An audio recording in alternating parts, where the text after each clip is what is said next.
Dakizunez, fandangoaren egitura 3 pausutan osatzen dugu.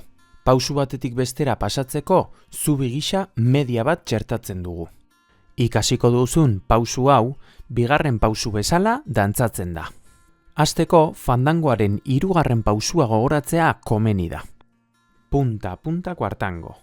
Punta, punta, cuartango. Punta, punta, cuartango. Punta, punta, cuartango. Punta, punta, cuartango. Gauza bera egingo dugu, eskuinara biratuta eta ezkerreko oinarekin hasita. Punta, punta, cuartango. Jarraian, ezkerreko oinarekin berriz, buelta bat emango dugu.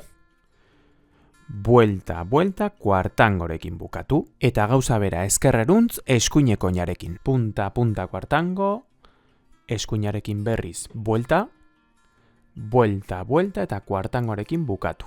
Ezkerreko oinarekin berriz, punta, punta, cuartango, buelta, buelta, cuartango. Eskuinarekin, punta, punta, cuartango, buelta, buelta, cuartango. Ezkerrarekin, punta, punta, cuartango, vuelta, vuelta, cuartango, eskuin, punta, punta, cuartango, vuelta, vuelta, cuartango.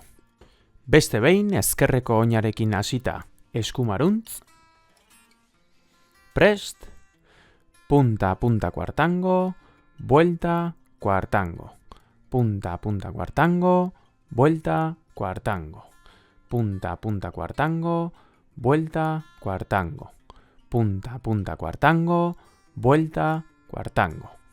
Musikan honela txertatuko genuke. Prest, aurrera!